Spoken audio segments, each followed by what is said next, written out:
noch unseren D30S. Da macht eigentlich ganz viel Spaß. Der Vater und ich haben letztens die Steuer geredet. Wir sind hier. Der hat den letzten Suchbuch. Den Reifen hat wir jetzt ab. Ja, das ist eigentlich so ein bisschen unser Baby.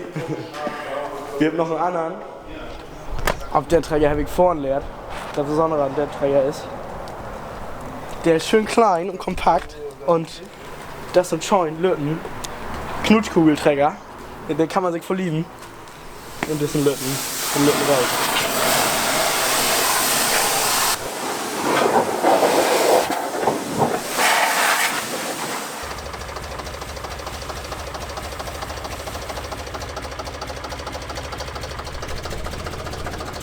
Ich bin Plattdeutsch groß geworden und Plattdeutsch, da gibt es ein Gefühl, dass ich mich wohlfühle, dass ich geborgen bin. Plattdeutsch ist für mich ganz wichtig und was einem selber wichtig ist, das möchte man natürlich gern wiedergeben.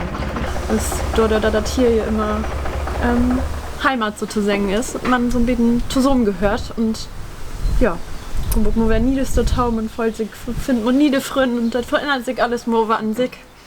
Ist das immer schön, hier zu sein. So. Simon ist Connys bester Freund. Gleich nach dem Essen ruft sie ihn an.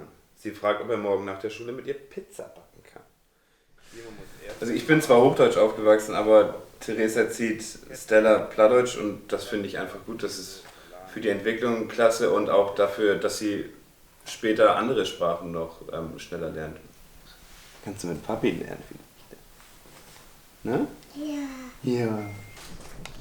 Ich alleine. Du willst alleine in Butter stellen? Ja. Dann pack den mal um. Dann kannst du dir nämlich hier reinstellen. Ich bin Plattdeutsch aufgewachsen, ich konnte früher gar kein Hochdeutsch. Das ist einfach Heimat, ne? Das ist ganz normal, da wo du halt tust, bist egal wo du hingehst, wenn du wieder zurückkommst. Ja, das ist ganz normal in den Kopf verankert. Ja. Kommt ihr da denn durch? Ja. Passt das noch? Ja. Wenn nicht, dann geht jetzt alles umgeben, Guide. Oh, passt, ne? Ja. Gibt hier Bors, also Heg, Rotaugen und Karpen, Ohl, also Schleien auch noch, Karauschen, eigentlich ziemlich viel Fisch hier.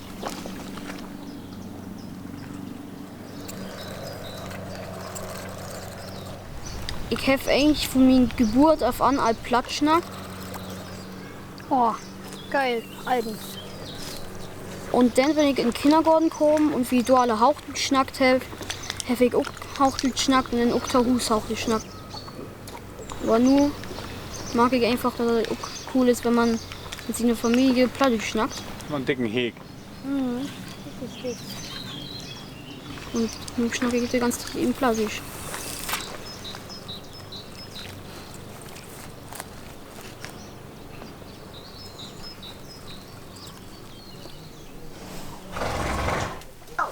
Und dann gibt es noch Elina.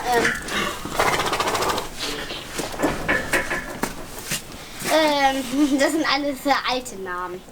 Die beiden verwechsel ich meistens immer. Die eine heißt Zypresse, die andere heißt Tini, glaube ich. Also ich finde das so schön, wenn Kinder hier auf dem Dorf aufpassen dürfen, wo auch noch viel Plattdeutsch war. Und die können das nicht mehr verstehen.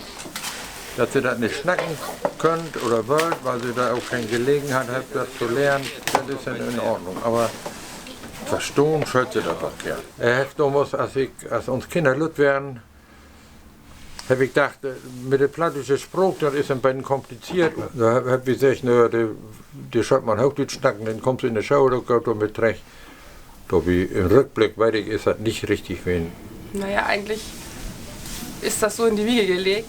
Und eigentlich habe ich die Voraussetzungen dafür. Und manchmal tue ich es halt auch schon. Also jetzt merke ich, dass es mehr kommt.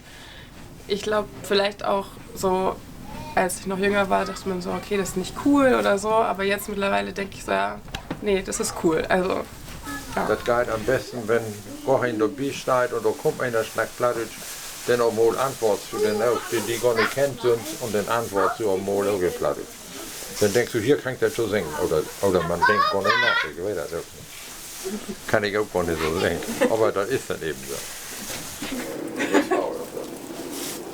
Man könnte das gar nicht verstehen, was ich verstehe. Oder verstehst du das doch? Ja.